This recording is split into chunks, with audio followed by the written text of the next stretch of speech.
তোমার জন্য তোমার বাবা কাঁদতে হবে। আবারও কলঙ্কিত হল বৈষম্য বিরোধী ছাত্র আন্দোলনের নাম। এবার চাঁদাবাজির মতো গুরুতর অভিযোগে গ্রেফতার হলেন সংগঠনটির উত্তরা শাখার 2 নেতা এবং তাদের সহযোগী এনসিপি সমর্থিত ছাত্র সংগঠন বাঘছাসের কেন্দ্রীয় নেত্রী তমা ফারিয়া। বিপ্লবের পর জন্ম নেওয়া যে সংগঠনগুলোকে ঘিরে জাতি আশার আলো দেখেছিল, তাদের সদস্যদের একের পর এক এমন অপরাধমূলক কর্মকাণ্ডে জড়িয়ে পড়া এক গভীর ষড়যন্ত্র এবং নৈতিক অবক্ষয়ের দিকেই ইঙ্গিত করছে। ঘটনাটি রাজধানীর উত্তরার। গত বৃহস্পতিবার রাতের আধারে সমন্বয়ক পরিচয় দিয়ে এক ব্যক্তির বাসায় হানা দেয় দলটি। অভিযোগ, মামলা থেকে নাম কাটিয়ে দেওয়ার লোভ দেখিয়ে তারা দাবি করে 10 লাখ টাকা। হুমকির মুখে পরিবারটি 5.5 লাখ টাকা জোগাড় করে দিলেও বাকি টাকার জন্য চলছিল নারকীয় চাপ। অবশেষে পুলিশের জালে ধরা পড়ে তারা।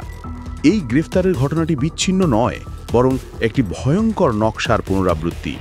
যে তমা ফারিয়াকে কদিন আগেই দেখা গিয়েছিল মুক্তিযোদ্ধা ফজলুর রহমানের বাসা ঘেরাও করে অশোভন স্লোগান দিতে, সেই তিনি এখন চাঁদাবাজির মামলার প্রধান আসামি। প্রশ্ন উঠছে, কোথা থেকে আসে এই দুঃসাহস? ক্ষমতার কেন্দ্রবিন্দুতে থাকার এই দম্ভ তাদের কে দিচ্ছে? এই ঘটনাটি অনিবার্যভাবে মনে করিয়ে দেয় কিছুদিন আগে গুলশানে আওয়ামী লীগ নেত্রী শাম্মী আহমেদের বাসা থেকে আরেক সমন্বয় গ্রেফতারের স্মৃতি।